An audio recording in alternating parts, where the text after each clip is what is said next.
আসসালামু আলাইকুম রহমতুল্লাহি ওবরকাতুহ। সম্মানিত দর্শক, দায়িত্ব গ্রহণের পর থেকে জনাব তারেক রহমান সাহেবের সাদাসিধে জীবন এবং প্রোটোকলবিহীন চলাফেরা, ইতিপূর্বে বাংলাদেশের কোনো প্রধানমন্ত্রী যে কাজগুলো করেননি সেই কাজগুলো তিনি করার চেষ্টা করছেন। ফলে সামাজিক মাধ্যমে ব্যাপক প্রশংসা হচ্ছে এবং সেই প্রশংসাগুলো মূলত বিএনপির যারা কর্মী সমর্থক তারাই করছেন। আমাদের সাধারণ যারা আমজনতা, তারা এই জিনিসগুলো নিয়ে আসলে কখনোই মাথা ঘামান না। বরং আমাদের সাধারণ আমজনতার একটা ব্যাপার হলো যে তারা সবসময় সেই রয়্যাল বেঙ্গল টাইগারকে সুন্দরবনেই দেখতে চান। তারপর সেই রয়্যাল বেঙ্গল টাইগার যদি চিড়িয়াখানাতে এসে থাকেন, ওটার মধ্যে তারা সে আনন্দ পান না।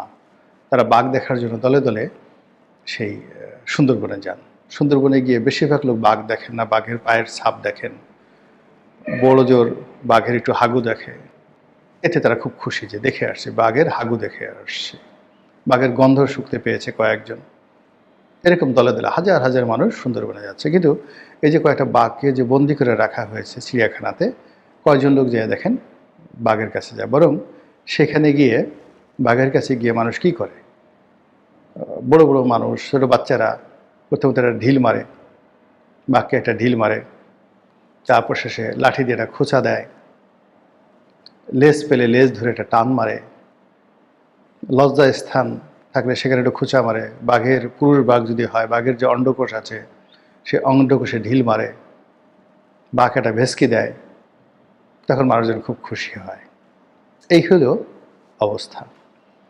কিন্তু যদি রয়্যাল বেঙ্গল টাইগার সুন্দরবনে থাকে, সে শুধু আসছে, ঢিল মারা তো দূরের কথা, যে লোক মানে গাছে উঠতে পারে সে ভুলে যাবে গাছে কিভাবে উঠে। যে লোক আমাদের ছোট নদী চলে বাঁকে বাঁকে, বৈশাখ মাসে তার হাঁটু জল থাকে, মুখস্থ বলে দিতে পারে, তাকে যদি জিজ্ঞাসা করা হয় কবিতা বলো, সে শুধু ফ্যাল ফ্যাল করে তাকিয়ে থাকবে, কোনো কিছু জিজ্ঞাসা করতে উত্তর দিতে পারবে না। তো এই হলো প্রকৃতির বিধান। তো সেই অর্থে 18 কোটি মানুষের প্রধানমন্ত্রী। তো এই 18 কোটি মানুষের প্রধানমন্ত্রীর একটা প্রোটোকল আছে, একটা ওজন আছে, আকার আছে, আকৃতি আছে, ক্ষমতা আছে, বিত্ত আছে, বৈভব আছে এবং সর্বোপরি তার প্রতিপক্ষকে ক্ষতি করার, হুঙ্কার দেওয়ার তার সামর্থ্য আছে। এবং সেই জিনিসগুলো যদি সঠিকভাবে না হয় তাহলে প্রাকৃতিক বিপর্যয় দেখা দেয়। ফলে কি হলো, এই যে এখন তারেক রহমান সাহেব যে অনাড়ম্বর জীবনযাপন করছেন, খুব স্বাভাবিক জীবনযাপন করছেন, এটা তিনি কেন করছেন, কিভাবে করছেন আমি জানি না। কিন্তু ইতিহাসে আমরা যে সকল গল্প শুনি, এগুলো আসলে গল্প, ভীষণ রকম গল্প। হযরত উমর রাদিয়াল্লাহু তাআলা আনহু সেই অর্ধ দুনিয়ার মালিক ছিলেন। তারপর তিনি ওই ছাগল চরাতে গেছেন, উট খুঁজতে গেছেন, উট খুঁজতে গিয়ে উট পাননি। এরপরে তিনি একটি খেজুর গাছের তলায় ঘুমিয়ে পড়েছেন। যখন ঘুমিয়ে পড়েছেন, সূর্যের আলো তার মাথার উপরে পড়ে গেছে। ওই সময়টিতে সেই রোমান সাম্রাজ্যের দুজন রাষ্ট্রদূত তার সঙ্গে দেখা করতে এসছে। তারা এসে তাকে এই অবস্থায় দেখে খুব আশ্চর্য হয়ে গেল, ইত্যাদি ইত্যাদি। ইটস এ সো নাইস গল্প।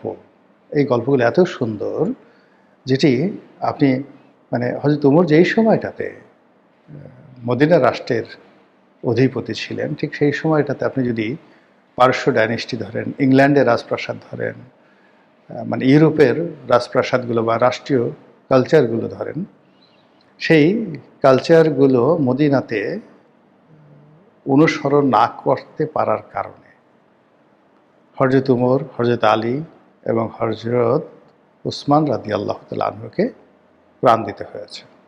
This is one. যার জন্য আবেগ দিয়ে সব জিনিস চলে না। সেকেন্ড থিং হলো উমরের কঠোরতা। এখন মিশরের শাসনকর্তা মিশরের দুর্ভিক্ষ হচ্ছে, উমর তাকে ডেকে পাঠালেন, আসো। তারপর তিনি তাকে খেতে দিলেন বা খেতে বসলেন। একসাথে তিনি খেতে বসলেন জবের রুটি আর হলো রেড়ির তেল, জয়তুনের তেল। তো সেই জয়তুনের তেল দিয়ে এখন হযরত ওমর খাচ্ছেন, কিন্তু সেই মিশরের যে গভর্নর তিনি খাচ্ছেন না। তো তখন গভর্নর থাকলে তারা মিথ্যা কথা বলতেন না, যেহেতু তারা সবাই সাহাবা ছিলেন। তো বলে, এই তুমি খাচ্ছ না কেন?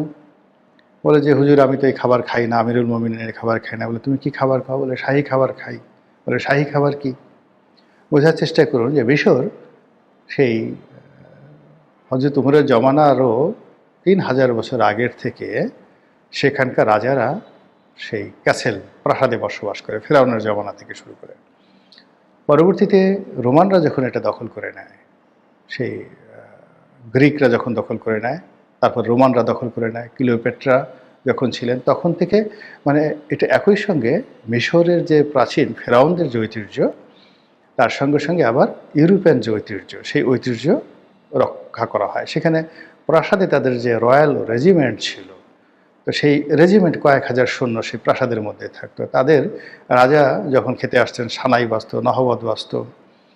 তো সমস্ত মন্ত্রীদের সাথে, রানীদের সাথে, মানে তাদের খাবারের যে স্টাইলটা, রাজুকের যে স্টাইলটা, এই স্টাইলটা এখনও আপনি ব্রিটেনের বাকিংহাম প্যালেস বা ধরেন হোয়াইট হাউস কিংবা এলিসি প্রাসাদ অথবা ধরুন জাপানের প্রাসাদে ঠিক এই নিয়মগুলো এখন পর্যন্ত আছে।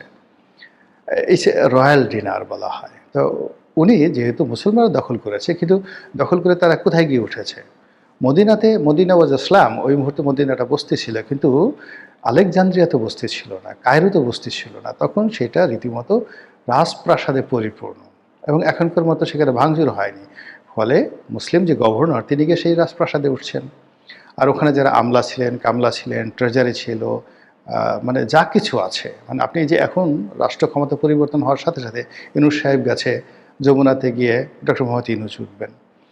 শাহাবুদ্দিন চুপ্পু বঙ্গভবনে আছেন, সেখানে গিয়ে যদি নতুন কেউ আসেন, একেবারে ঠিক সেম জিনিস, খাওয়া দাওয়া, চিকিৎসক থেকে শুরু করে সেম সিস্টেমটা পাবেন। তো যিনি মুসলিম শাসক গেছেন, তিনিও গিয়ে ঠিক ওরকম ওখানকার ট্রেডিশনটা তিনি পেয়েছেন, এবং he is enjoying. Oh my god, সেই এনজয় করছে ১০০ পদের শাহী খাবার দাবার।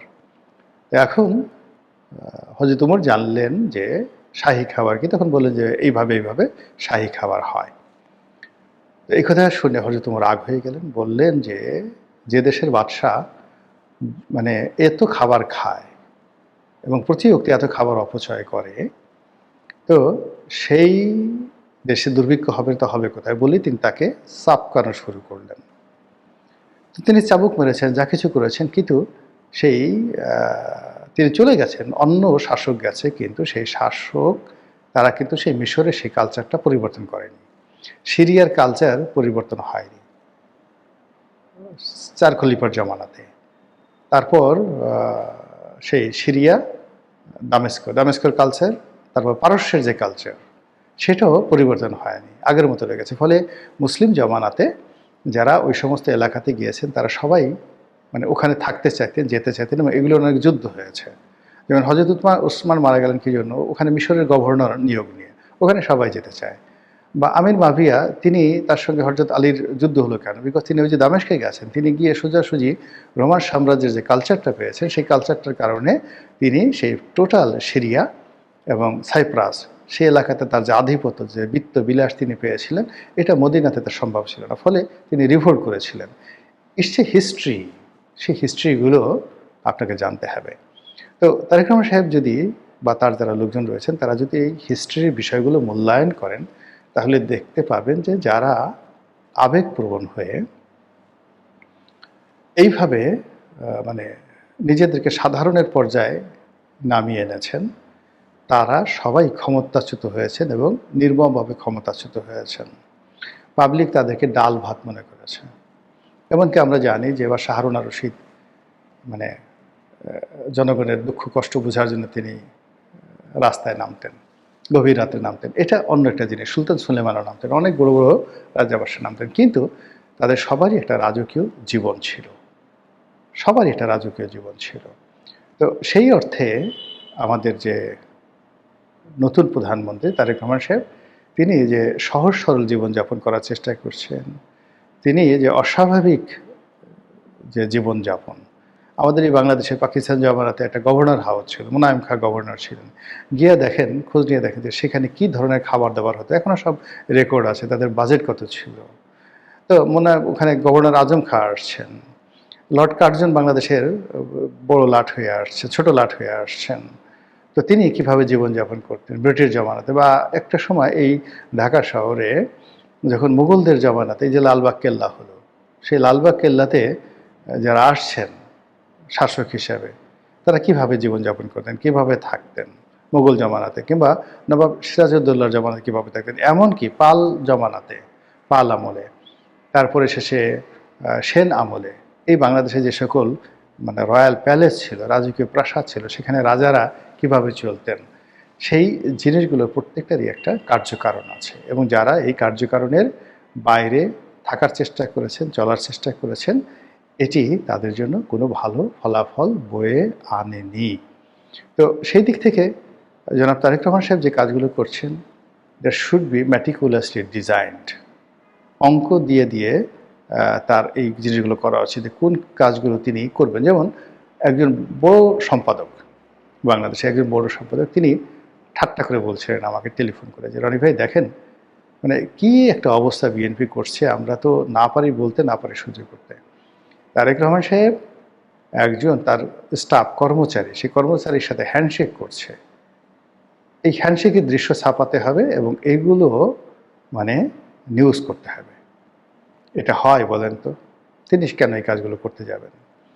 এরপরে পুরো যে ফ্যামিলি ডাইনেস্টি, জাইমা রহমান কী করছেন, শর্মিলী মানে কুকুর ওয়াইফ, তারপর তারেক রহমান সাহেবের ওয়াইফ জুবাইদুর রহমান, তারা পাশাপাশি বসছে, এটাও পত্রিকার হেড নিউজ। আহা হা, কি অপরূপ দৃশ্য! আজ শর্মিলী রহমান এবং জাইমা রহমান, তারপরে জুবাইদুর রহমান পাশাপাশি বসছেন। এগুলো নিয়ে পত্রিকাগুলো, বিএনপির যারা লোকজন আছে তারা আধিক্ষেতা দেখাচ্ছে। তারপরে মঞ্চে বসে আজান হচ্ছে, জাইমা রহমান মাথায় কাপড় দিয়েছেন। সবাই বললেন আহা হা, কি মহব্বত, কি ভালোবাসা, মানে কি বিনয়, কি ভদ্রতা। তারেক রহমান সাহেব কাশি দিচ্ছেন, তার মেয়ে পানি এগিয়ে দিচ্ছেন। মানে এই সাধারণ সহজ সরল পারিবারিক যে বিষয়গুলো, এইগুলো নিয়ে বিএনপির যে সমস্ত লোকজন খুব মাতামাতি করছেন, আলটিমেটলি বিএনপিকে শেষ করে দেওয়া হচ্ছে। এগুলোর কোনো প্রয়োজন নেই। এগুলো আমাদের সমাজে অহরহ প্রচলিতভাবে সবাই এই কাজগুলো করে। এক লোক মানে এক মহিলা বলতেছে যে তারেক রহমান সাহেব তো মানে আমাদের ঘরে আগুন লাগিয়ে দেওয়া শুরু করেছেন। কিভাবে? সে এই যে তার স্ত্রীকে যে সম্মান দেখাচ্ছেন, মর্যাদা দেখাচ্ছেন, এখন স্ত্রীরা সবাই দাবি করছে যে আমাদেরকেও তারেক রহমান সাহেবের মতো এরকম পাত্তা দিতে হবে। তিনি জাইমারা মানে তার মানে যাকে বলে স্ত্রী জুবাইদুর রহমানকে যে সম্মান দিচ্ছেন, মর্যাদা দিচ্ছেন, আমাদেরকেও দিতে হবে। এগুলো আসলে টিটকারি। এই জিনিসগুলো মূলত মানে প্রাইভেট যে লাইফগুলো আছে, একান্ত ব্যক্তিগত লাইফ, এগুলো কখনো পাবলিক হয় না। আবার পারিবারিক যে জীবনগুলো আছে, যেটা ফ্যামিলি লাইফ, এগুলো পাবলিক হয় না। আর পাবলিক যে লাইফ যেটা রয়েছে, এটা কখনো প্রাইভেটে নিতে হয় না। আমি অনেক বড় মন্ত্রী হতে পারি, এমপি হতে পারি, অনেক সময় দেখি যে এখন বেশিরভাগ মন্ত্রী এমপি তারা অতীতে ডুবেছে এবং বর্তমানে যারা আছে তারা ডুববে তাদের বউদের কারণে। সব জায়গাতেই যে দেখো রেজা কিবরিয়া, এটা সম্ভবত তার মানে কয় নম্বর স্ত্রী আমি জানি না, বয়সের ব্যাপক পার্থক্য। রেজা কিবরিয়া তো হাঁটতে পারেন না, তো তাকে ধরে নিয়ে হয়েছিল যে তিনি অর্থমন্ত্রী হবেন, কিন্তু দেখা গেল যে তাকে কিছুই বানানো হয়নি। তো তিনি এমপি হয়েছেন, তার তরুণী স্ত্রী, তাকে নিয়ে দেখা গেল একজন উপজেলা মানে নির্বাহী কর্মকর্তা যে আধিক্ষেতা দেখালো, সে ভদ্রলোকের চাকরি গেছে কিনা জানি না, সে সেখান থেকে ট্রান্সফার হয়ে গেছে। অনেক মন্ত্রী যেখানে যাবেন পাশে বগল দেওয়া মানে বউকে নিয়ে ঘুরবেন, মনে হয় যেন বউ ছাড়া কিছুই বুঝেন না। অথচ এরকম অনেক মন্ত্রী এখন যারা হয়েছেন আমি জানি, যাদের স্ত্রীদের সঙ্গে তাদের যে দা কুমড়ার সম্পর্ক, দুইজনে চুলাচুলি করে প্রকাশ্যে চুলাচুলি করে, মারামারি করে, কাটাকাটি করে বহু মানুষকে তারা ডেকেছে আমাদের তালাকের ব্যবস্থা করে দাও। এখন তারা হাত ধরাধরি করে এমনভাবে হাঁটাহাঁটি করছেন, যেখানে মন্ত্রী যাবে সেখানে তার বউ যাবে, মন্ত্রীর জন্য একটা গাড়ি, মন্ত্রীর বউর জন্য একটা গাড়ি, মন্ত্রীর জন্য একটা চেয়ার, মন্ত্রীর বউর জন্য একটা চেয়ার। এগুলো দেখলে মানে রাগে পিত্তে জ্বলে যায়।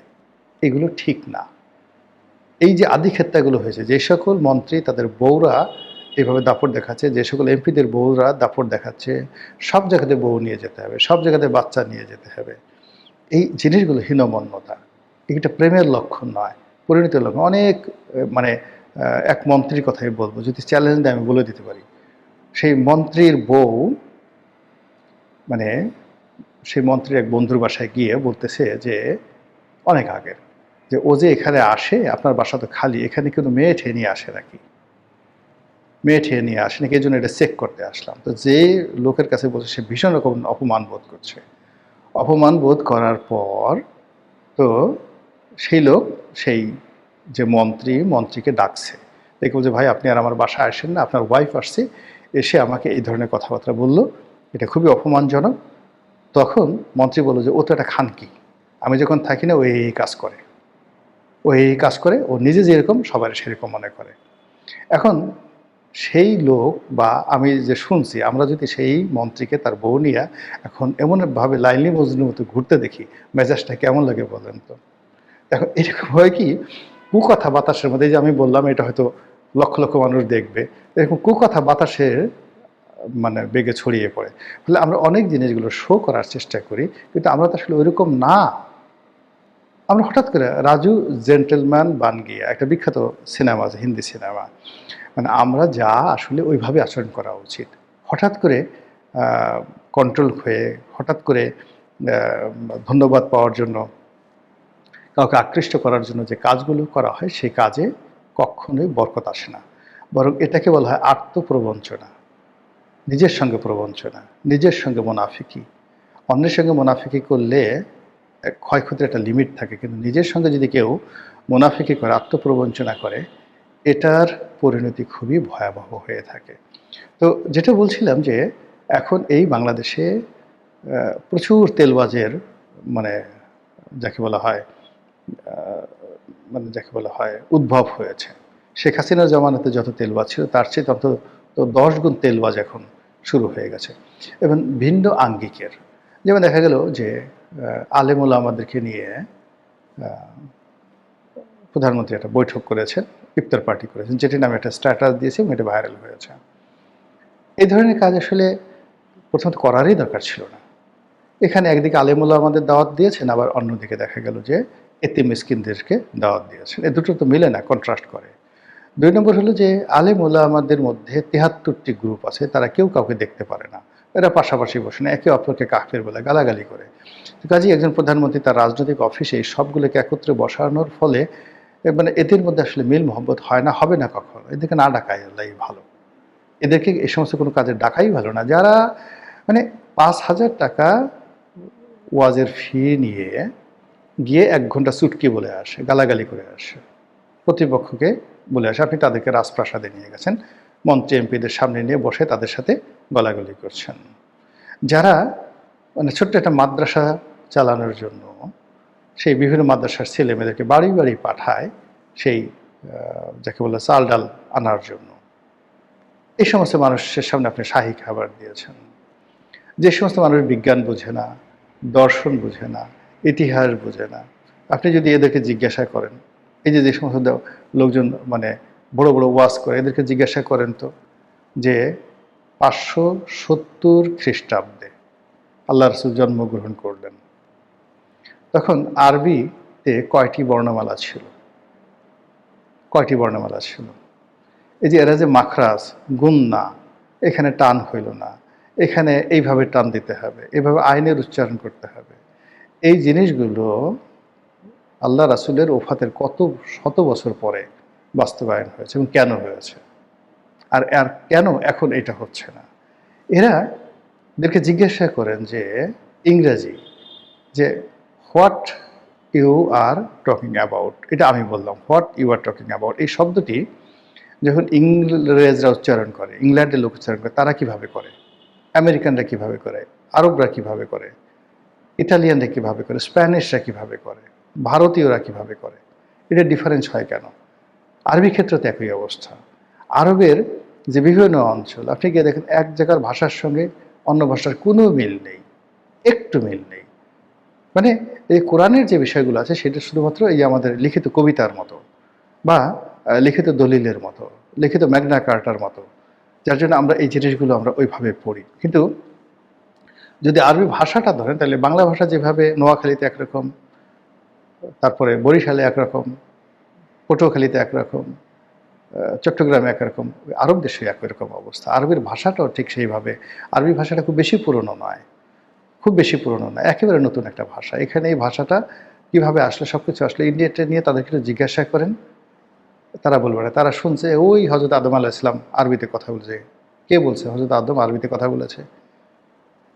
এই যে জিনিসগুলো আপনি যেগুলো, হজরত নূহ আলাহ ইসলাম কোন ভাষায় কথা বলেছে, ইসু আলাহ ইসলাম কোন ভাষায় কথা বলেছে, এরা বলবে আরবি ভাষায় কথা বলেছে।